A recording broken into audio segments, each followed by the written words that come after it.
If we can start from the very beginning, what is social justice? Thank you.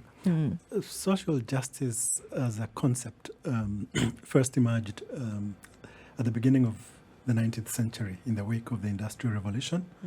And that was the time that you had capitalism and the exploitation of labor by capital creating great inequalities in Europe at that time between the owners of wealth and capital and property and the workers. And so while social justice as a concept was the attempt to try and introduce more equality, to create an egalitarian society, to have a fairer distribution of wealth and resources. That is a brief history, but it has since come to mean that and much more.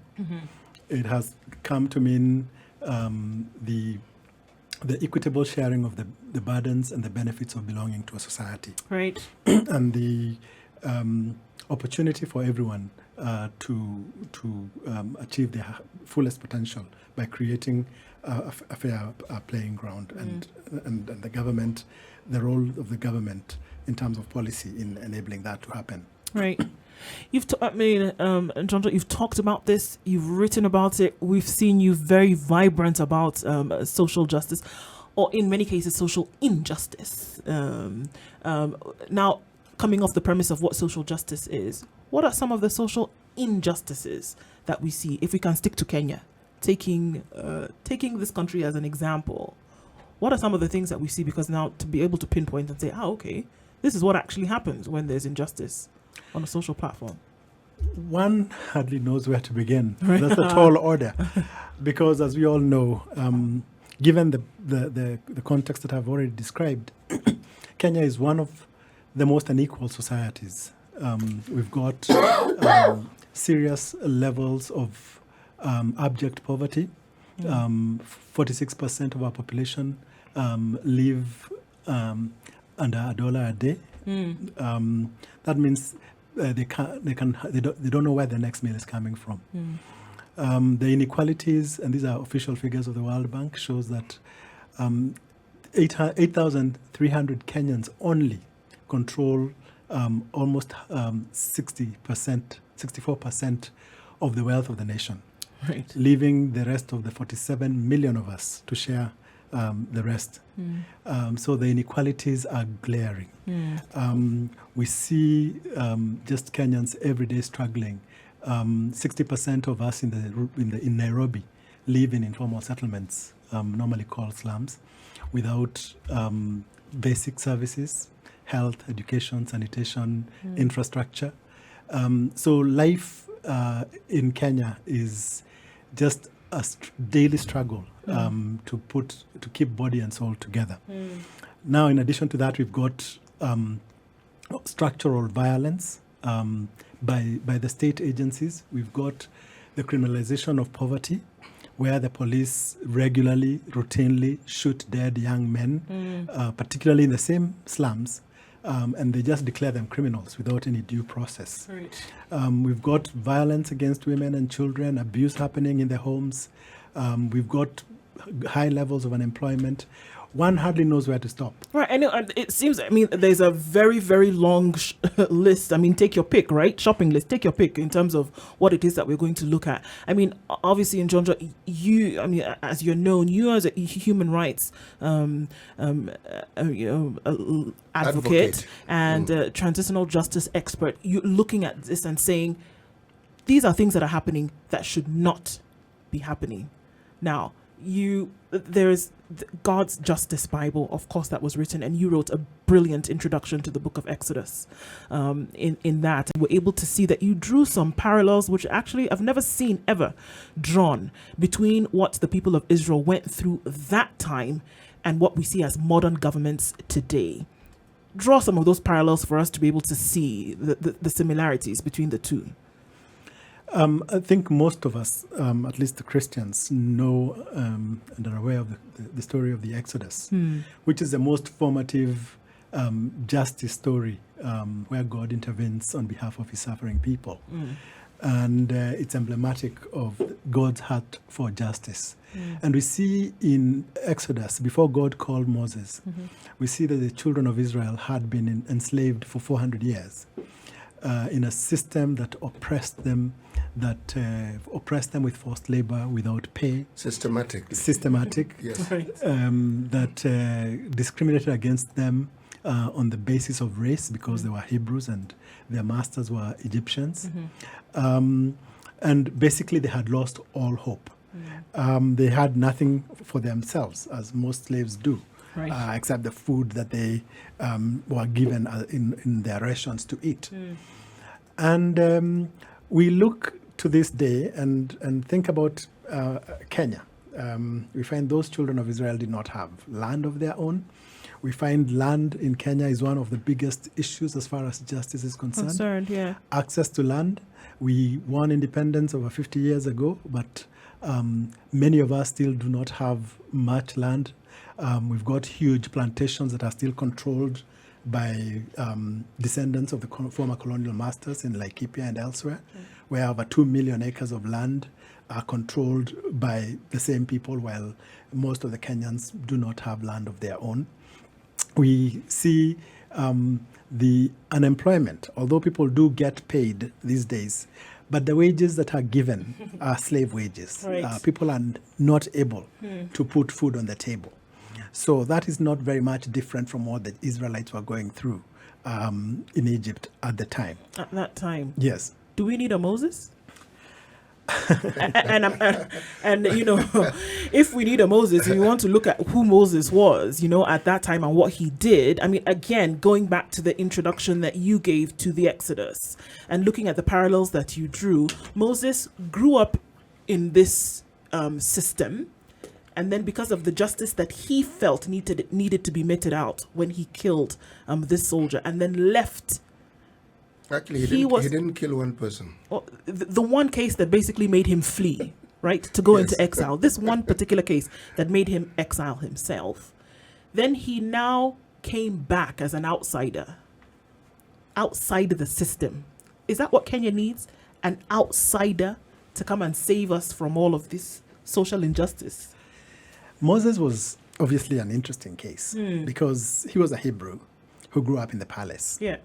As an Egyptian prince, but clearly never lost sight of his roots, because we see him later as a prince going and seeing an Egyptian abusing a Hebrew and takes the law in his own hands and kills the Hebrew. And then he kills the Egyptian. The Egyptian, and then he has to flee. And then he spends the next 40 years in exile as a shepherd in Midian. And then that's where God calls him and sends him back to deliver his people. Now, when you ask whether we need a Moses, I would hesitate to say yes. And this is the reason why. Part of the problem with us, I have found in my many years of struggle in this country for justice, for democracy, and for human rights, is that there are very many people who have been conditioned to look for a Messiah. Somebody who will just show up from the skies and land and miraculously solve the problem and save us. Is that a bad desire? It's unrealistic. It's an understandable desire, but when we leave our salvation to a Messiah, we stop becoming the guarantors of our own, or the custodians of our own deliverance and our own independence. And also, these messiahs that come, and most of the time, end up just being political dreamers who basically come and just turn into the new oppressors. So, while the idea of Moses is important, the way I see it, the lessons I learned from him is that all of us can be a Moses. You and I, who basically most of us grew up in poverty. So the poverty is the Hebrews in slavery. But we have come into the palace of education, the palace of understanding the structures. I'm a lawyer, so I can understand how the system works. There are very few Kenyans, relatively speaking, who actually understand the whole constitution and what it stands for. So if you can understand that, you are already a Moses in the palace, because you're understanding this structure which needs to be fundamentally brought down and rebuilt down up. So the Moses that I speak about is all of us who have something that most of Kenyans, as we speak, do not have in terms of education, in terms of exposure, in terms of access. As long as we have all those, and therefore we understand the system, rather than joining, because Moses could have stayed in the palace and become even the next pharaoh or deputy pharaoh. Oh, absolutely. But he stepped out. So what I would say is that we need a Moses in terms of all of us getting to a point where we don't get comfortable in our houses in Runda, or taking our children in some posh British private school, but we are able to actually go back to our Hebrew people and tell Pharaoh, this is what the Lord says, let my people go. Let me ask this question. If we were to draw parallels between Egypt and Kenya, slavery, as it's clearly documented in Exodus, was a very harsh form of existence. Harsh in the sense that there was no Hebrew who was exempt. Everyone suffered the same fate. Now, if I were to look at Kenya and I look at what we're presented with, yes, even prior to this, I had mentioned that some of the problems we have essentially amount to enslavement, and it also amounts to abrogating certain constitutional rights. But is it really, honestly, that harsh? Can we compare it blow by blow to what the Egyptians went through? I can vote. I can talk. We now have a conversation about something, and in the process, we may even say something the government may not particularly like, but we will say it. The Egyptians couldn't even utter such things. So that comparison sometimes may be a bit harsh, don't you think? I would agree with you up to a point. Okay. That we have a democracy, we have a constitution, we can vote. We are having this conversation without looking out the window. To see if anybody's we know a time when in this very building there were raids happening and other things. Yes. We have made progress, and I'm old enough to have lived through darker times. Yes. However, the vote is only a means to an end, not the end to itself. You cannot tell me that you have the vote, but you have no food. You cannot educate your children, but you have the vote, so you be happy about it. So the point is, on the one hand, yes, we have made some progress, but on the other hand, we still have a very long way to go. I've already given the statistics so that you and I can be sitting here and we could have woken up and had breakfast. But just realistically speaking, how many Kenyans have been able to do that this morning? Right. And know where their lunch and their dinner is coming from? And for some reason, keep going. Exactly. In fact, I would agree that many people have one meal. This issue of lunch and dinner doesn't arise. It's a story. They have one meal, if at all. Yes. This is what I'm saying. So the point is, yes, the slavery of the... And I would not quite agree with you that, of course, slavery affected all the Hebrews. But there were slave drivers who are also Hebrews. Yes. So we have slavery in Kenya. The fact that we have slave drivers who are also Kenyans, who have it a little better, and who eat from the crumbs that fall from the master's table because they get there to sweep the because floor of their proximity to power. Their proximity to power doesn't mean that slavery doesn't exist. Yes. Doesn't mean that slavery does not exist. Yeah. It is alive and well. Yes. It is alive and well. We're going to take a short break right now to take a look at the weather. We're in the studio, in the Situation Room, having Kenya's biggest conversation with human rights advocate and transitional justice expert, Njonjo. And we're talking about social injustices and justice in this country on this day when we recognize or mark World Social Justice Day. We will take some questions and, of course, some comments in a short while. But for now, the conversation continues right here in the Situation Room. Spice FM, Nyeri. And just before we went to a break, we're talking about the fact that, there are people among us who we would think are among us or sit in positions of power, who at the same time are just like us, but are still meting out these injustices. And Njonjo, is that how then do we deal with these problems? Well, I think it's important to know when you talk about those who among us, we're talking about people in leadership. We are talking about the high levels of corruption and abuse of office in this country. It's amazing that those entrusted with looking after the flock actually feed on the flock. And I'm not talking about this in the religious sense. I'm talking about everyone entrusted with a position of responsibility who is supposed to work to uplift the lot of those people that they're given to look after. Public office in this country has become the most sought after position. People kill to get into public office. And please note, I'm not using the word to get into power. Because that's not what it's supposed to be. It's supposed to be service. Yeah. But unfortunately in Kenya, because of the way we have twisted things, is that the biggest salaries are paid to those who are supposed to be serving, to be our servants.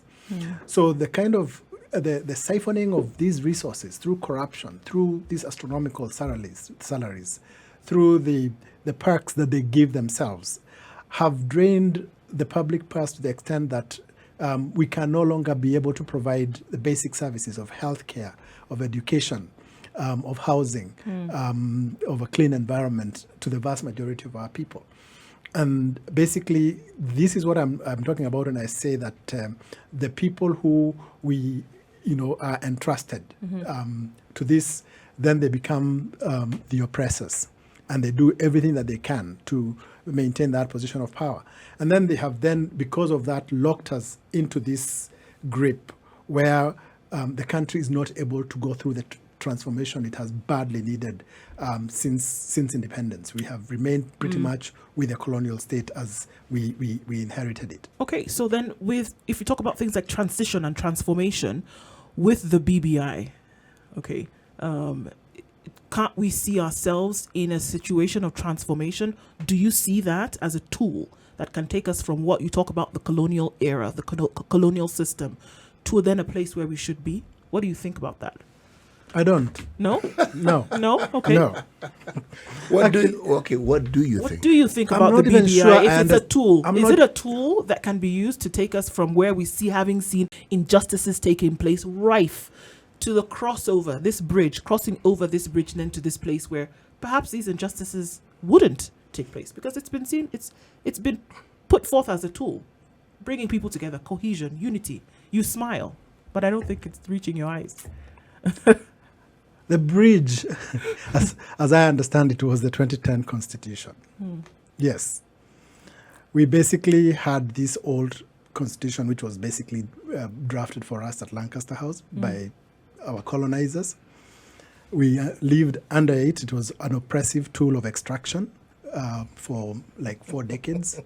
We fought for 20 years, and I was part of that fight. We were beaten and tear-gassed and jailed and lost colleagues in that fight. Right. Eventually, we get this transformative document, which does wonderful things. It seeks to dismantle the imperial presidency. You're talking about the 2010 Constitution, right? Yes. Okay, Yes. just to be clear, because Yes. yes, I'm talking about the 2010 Constitution. Okay. I'm talking about that as being the bridge. The bridge, yes. right. This other, I'll come to the BBI in a moment. But let me talk about the 2010 Constitution. It gave us a Bill of Rights, which included Article 43, which was on socioeconomic rights, about health and education and housing and those other things, which are the cardinal pillars of social justice. It introduced public participation. It devolved power and resources closer to the people and gave people the power over their own decision-making over issues that affected them. Basically, the 2010 Constitution is what was to lead us to our promised land. Okay. Unfortunately, our leadership, who are still beholden to the status quo under the old order, have not implemented it in good faith. And they do not have an intention to implement it in good faith. So you've got this super highway that crosses us, a huge bridge, and you look at it and you say, I do not want to cross there. Let me just make a pathway somewhere called BBI. Now, BBI has been touted as many things, but I'm not sure what it is, because it talks about, it gives a wish list on many issues. But what the politician, and first of all, the conversation is being driven by politicians. And what they are doing, it speaks so loud, I cannot hear what the BBI is saying. Is actually saying. So, although BBI mentions things like inclusivity, it mentions things like corruption, and it mentions things like the economy. Most of what has happened is that we are very busy talking about just the structure of government. We want prime ministers and deputies and so on.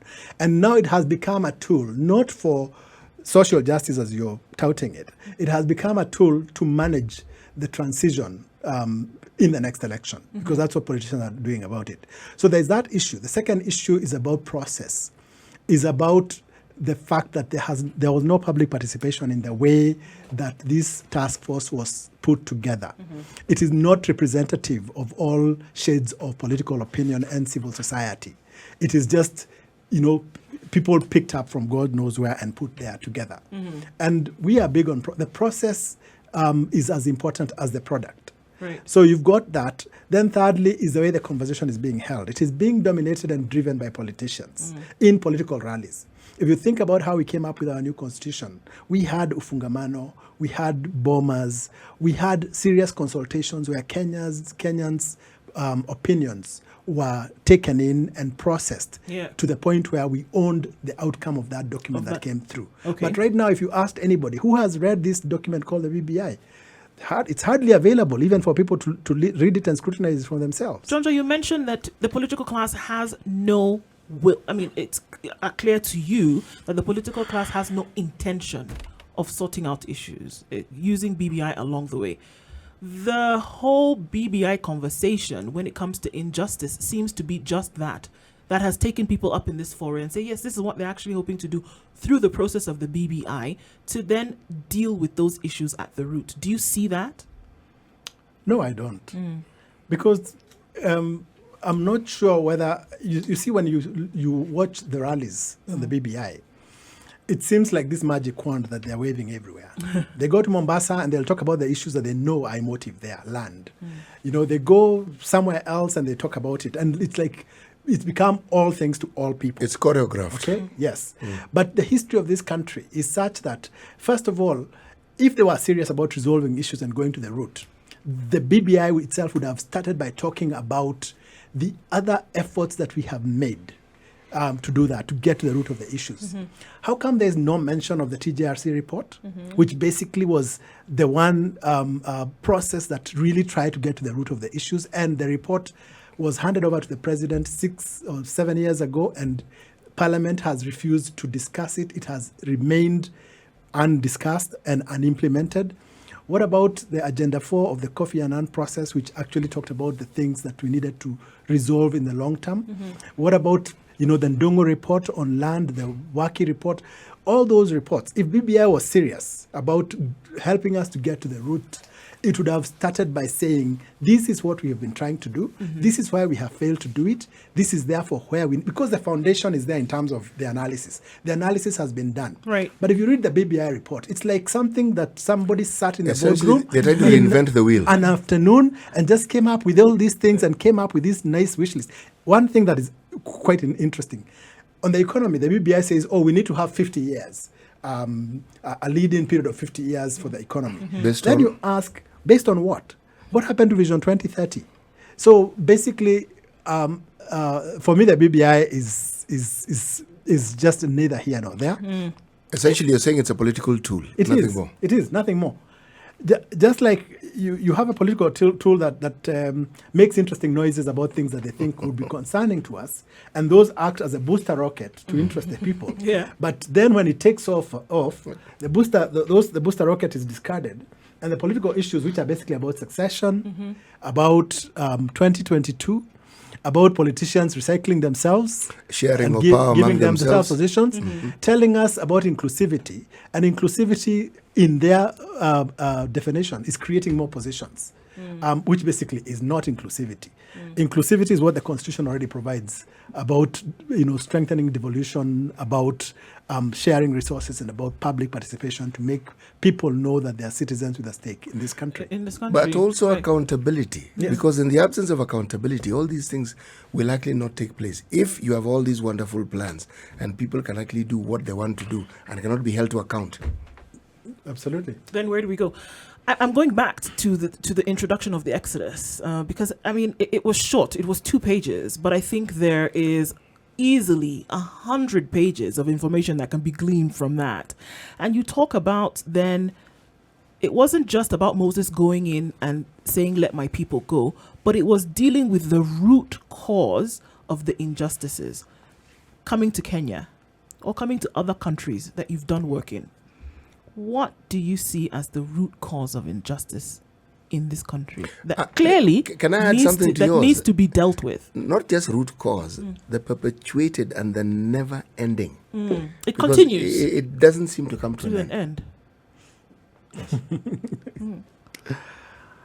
Well, I think we need to go back into our history.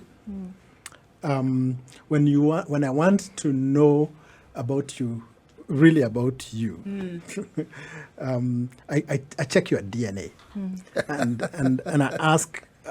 I ask myself, what is the DNA of Kenya? And it's important to go back, right, way back, and say when Kenya was started as a modern state in the late 1890s. Yes, Kenya existed. Kenya did not exist, but the people of Kenya existed. The peoples of Kenya existed in the different communities and the different systems of government. But after the Berlin Conference, and then Kenya was hived off and given now as a state to Britain. Kenya was first managed as by a company. The Imperial British East African Company. And that company had just one agenda. It got a charter. Its agenda was just to come and extract what it could from Kenya. It was not here as a government to govern this country on behalf of its people. It just came to identify whatever resources could be taken out. And then we are told in history that a tax was introduced so as to force Africans to work in the extractive process. So when the IBA got bankrupt, then the British government took over and Kenya became a protectorate. And then in 1820, it became a colony. But the logic never changed. It was always the logic of extraction.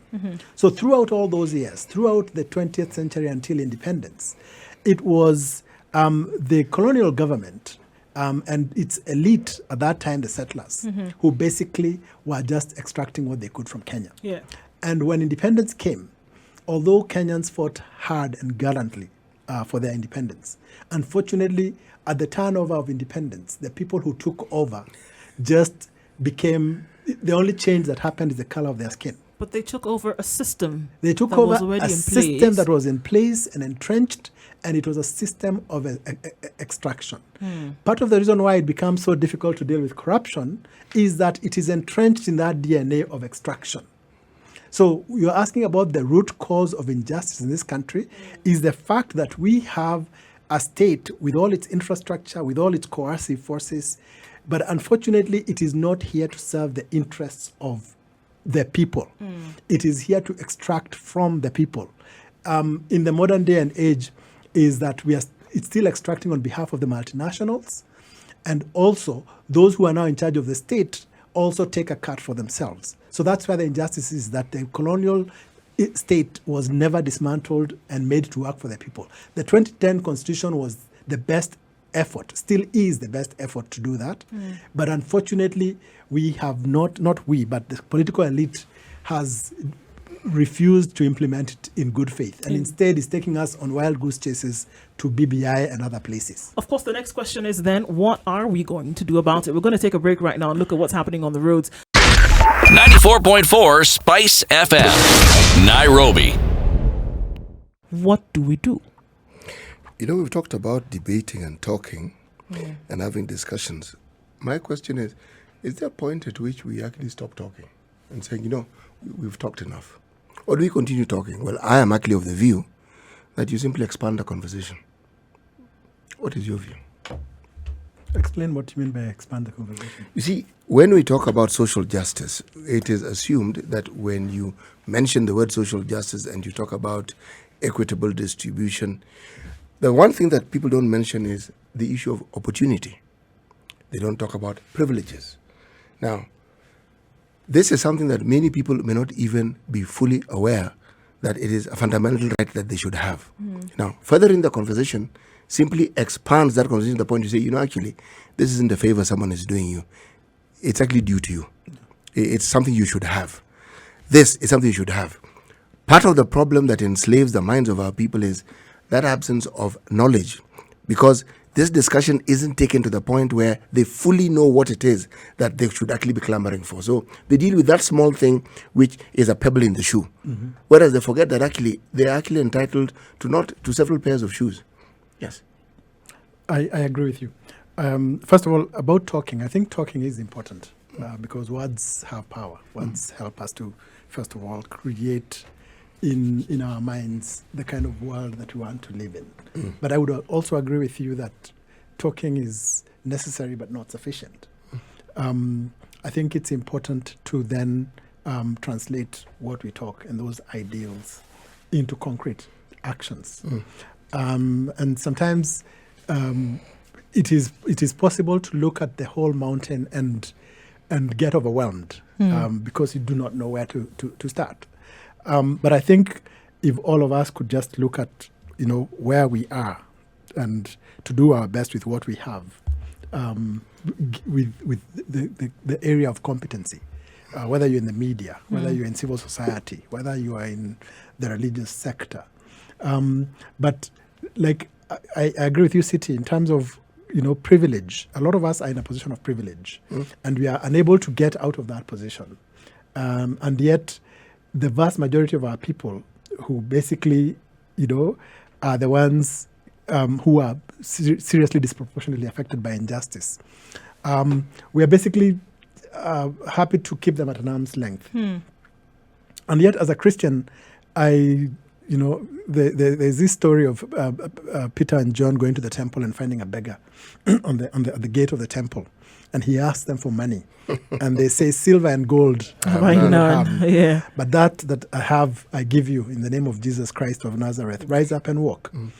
And I think that's what we need to do as we come alongside in solidarity with the poor, with the marginalized, in terms of empowering them to be the ones that are able to demand these basics. Because unfortunately, they've been reduced to beggars, they've been reduced to votes, and they become votes the last year, 6 months before the elections, and then they're completely forgotten and abandoned to their own devices until the next cycle of elections. Right. So we as the non-politicians, we who are engaged and invested in bringing about a better country, must first of all understand that this better country will be made up of empowered people.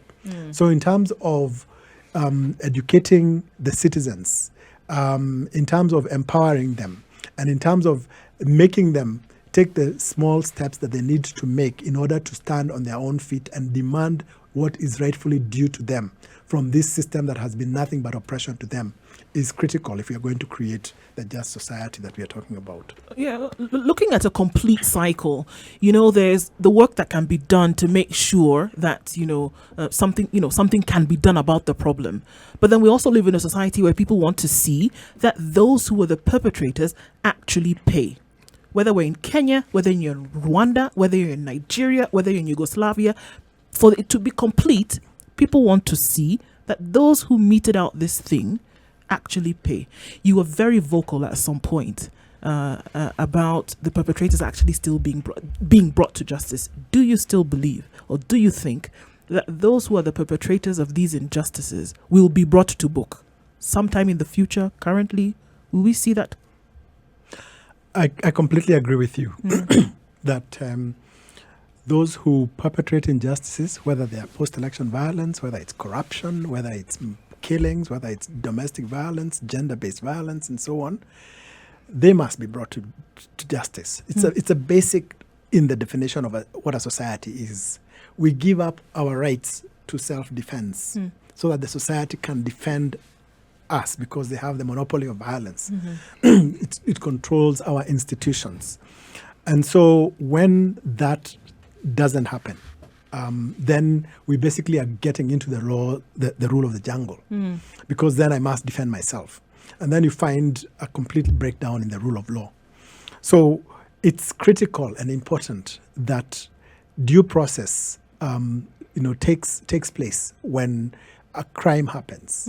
We've got 2 days ago when a police officer is alleged to have shot in cold blood a young boda rider who just took a child to a hospital. Right. Now, the problem with a country like Kenya is that very often we read in the newspapers, so-and-so has stolen billions of shillings. And what happens? You've got them go into the integrity center.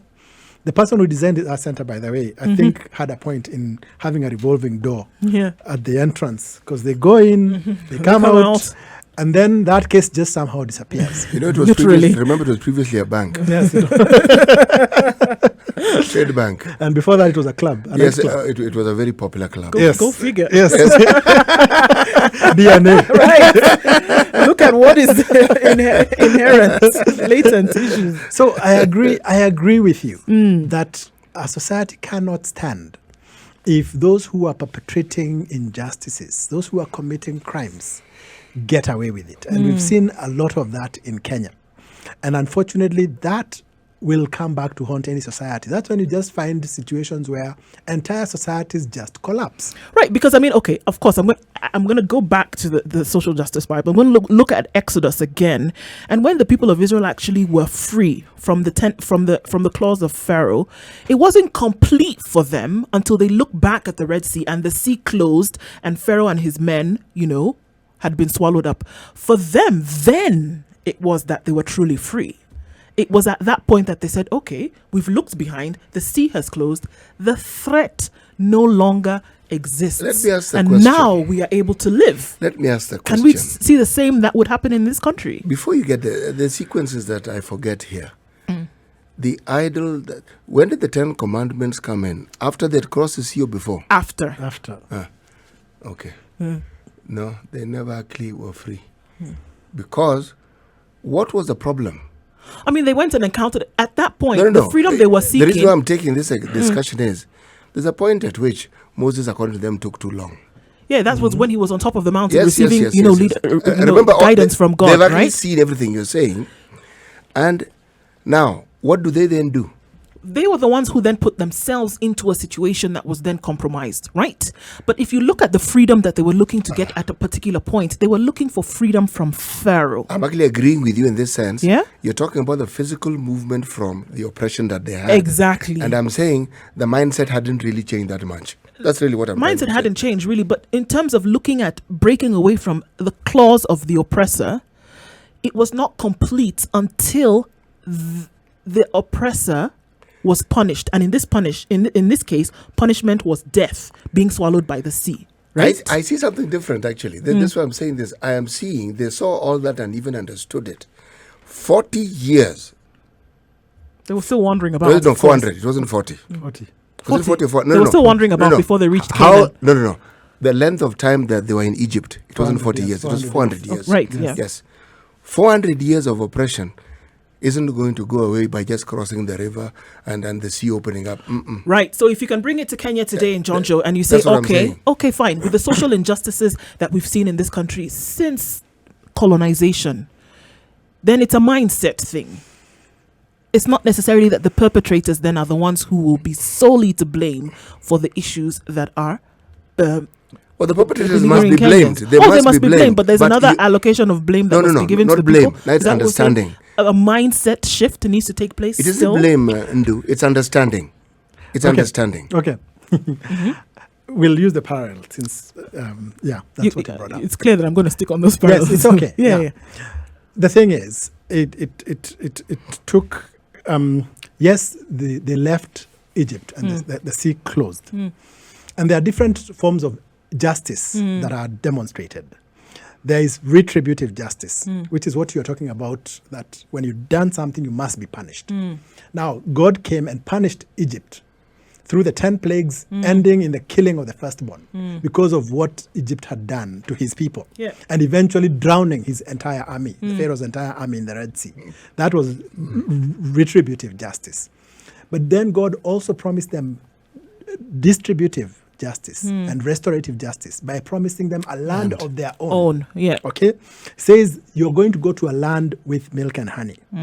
The third kind of justice that God gave them was the justice of creating a system of delivery of justice. If you remember when, and that comes with the 10 Commandments and the law that was given, that was like their constitution and their laws that we have. And then Moses' father-in-law comes and tells him, what you're doing is not right. You must appoint other judges to help you. So he created a system of courts, a hierarchy of courts ending in Moses, very similar to the system of courts we have right now.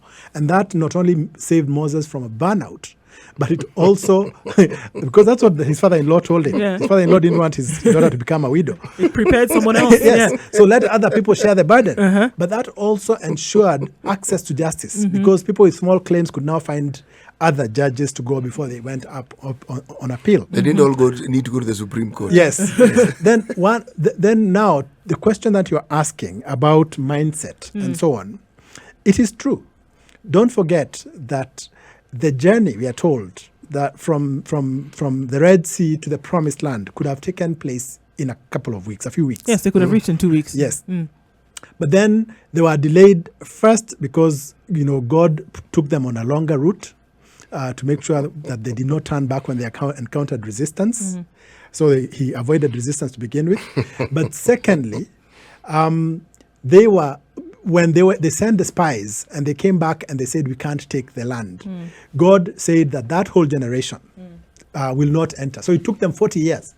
Okay? And this comes to mindset. It took God 1 day to remove them out of Egypt. But it would take him 40 years to remove Egypt out of them. Out of their mind.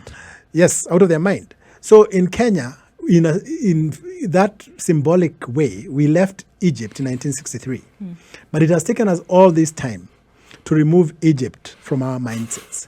So we've got our law, we've got our constitution, 2010 constitution, but we are still wandering in the desert. And God is telling us it's time to go in and possess our land. If I had to pick it up from what you've just said. CT, can I take a break and allow you to pick it up in about Please take a break. 1 minute? All right, are you ready? Cruising through the golden years on 94.4 Spice FM. I know it's a tall order, and I also know that you can't solve the problems that we have with 3 items. But if we were to start beyond conversation, 3 things, what should we do? First, we need to have a serious look at our economy. You've got an economic system that is based purely on capitalism, that puts profits before people. And we've got this unholy marriage between those who control capital and those who control politics. And therefore they make policies that are only in the interests of themselves. I think there needs to be a way to divorce our politics from those who are owners of capital. Because if I own a particular industry and I'm the one who's calling the shots as to how that industry is to be regulated, it's only going to be regulated to my advantage. Yeah. And we've seen that a lot. This country has a huge level of unemployment. But instead of us investing in labor-intensive activities that will absorb all that youth, we invest in capital-intensive activities because those who determine and make those decisions are the owners of capital. So for me, and I'm not an economist, I would actually say, from where I sit, we need to divorce our politics and our economics. And that's what has happened in most countries that have managed to go through that transformation. Those who own capital, those who run corporations in America, in other advanced democracies, they basically lobby the politicians and try to make their case as to why certain things should be done. But then labor also has an equal access, footing. an equal footing. Yes. So that's what we don't have. Right now we have this labor, and we hear Atwoli all the time. I don't know who he represents because he's over there, anointing political leaders and so on and so forth. So we don't have, labor doesn't have an independent voice in this country.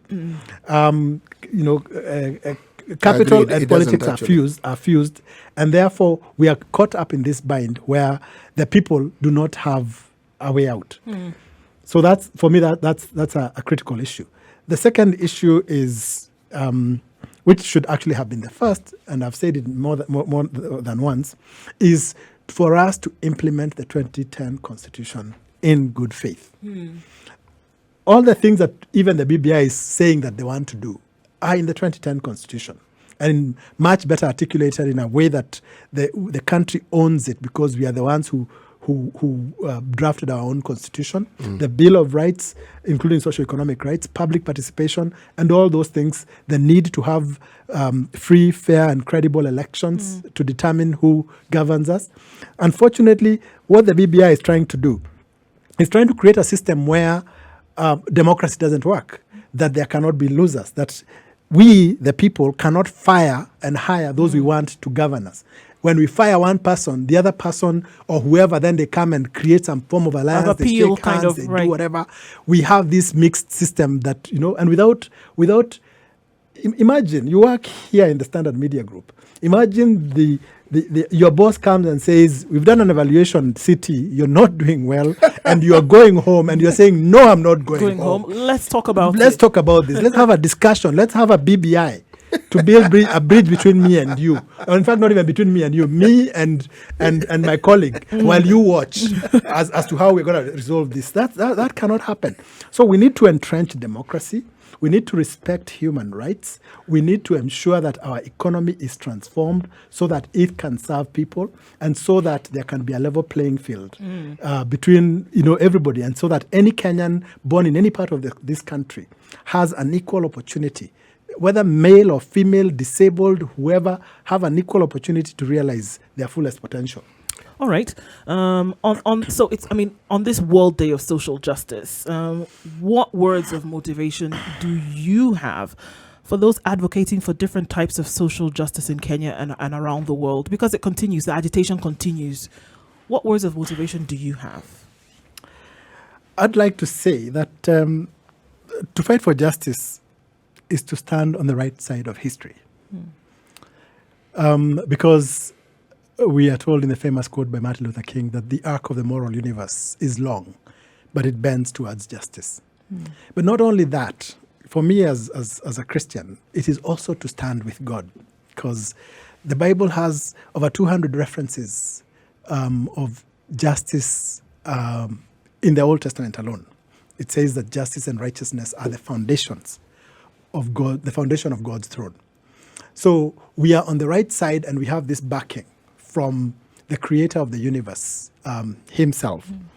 So while we will sometimes face challenges and setbacks in the fight for social justice, and while it is a risky undertaking, I think it's important for us to continue pressing on, knowing that even if we do not see the fruits of that which we are fighting for, we are building a foundation upon which our children can come and raise the building to create a more just society for them and for future generations. Yep. Do you see it? I mean, of course, when you have a plan in your head and you say, all right, I can see it. Do you see it? Can you see a Kenya, for example, where social injustice then is not rife as you see it now? Do you see that we exist in a place and a time where it can be a reality for the people of this country? Yes, I do. I do. And I do that because for two things. One, like I said, I've been here and I've lived through 4 presidents when you talk about political terms. I think there are fewer and fewer Kenyans who can say that. and I have seen progress. We are not where we used to be. That I have to admit. But then we are far from where we should be. So for me, I look back and say we have made progress, and therefore it's not static, despite the challenges and sometimes the very dark times that we sometimes have gone through. That the arc of the moral universe is still bending towards justice. So the second thing is that it will also depend on our attitude. If the attitude of the actors of justice is that I'm in it for myself, and when I still feel tired, I will cash in the chips, and if necessary, even cross to the other side, as we have seen some of our colleagues do in the past, then it will take much longer.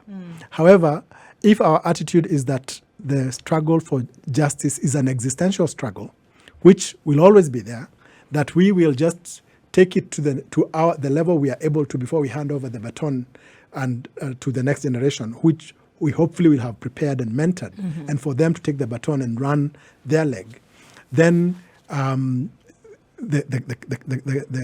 country and our society will get better. And you look to other societies, you look to where they have come from. Those democracies that we used to admire, although they are also backtracking right now, those democracies themselves were at some point where we are right now.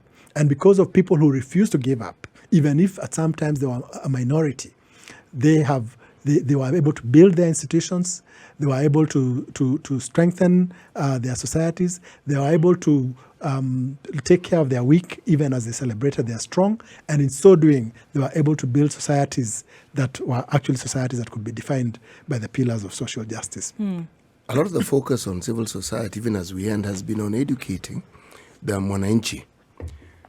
Now, what sort of efforts do we have in educating the leadership? Because the decisions they make influence their lives and affect the lives of everybody. I am not sure that the leadership does what it does because it's not educated. I believe they are not educated sufficiently, and I will say why even as we end. Ignorance doesn't manifest itself as obviously as we think. Simply because someone is in a position of authority and probably has qualifications and the ability to show that they're that educated simply means that they have that job, they have those qualifications. But understanding is demonstrated by your action. If you have a situation where you have leaders who constantly do the opposite of the very thing that they're supposed to do, can we actually claim that they understand? The point is, they may not understand. And I'm not saying that they should not be educated, but they are constantly educated. The resources that are pumped into them, the research assistance that we give them, the kind of so-called benchmarking trips they make all over the world, wasting a lot of our resources in so doing. I'm just saying that if you're not qualified, if you're incompetent for a particular position, then you have no business holding that position.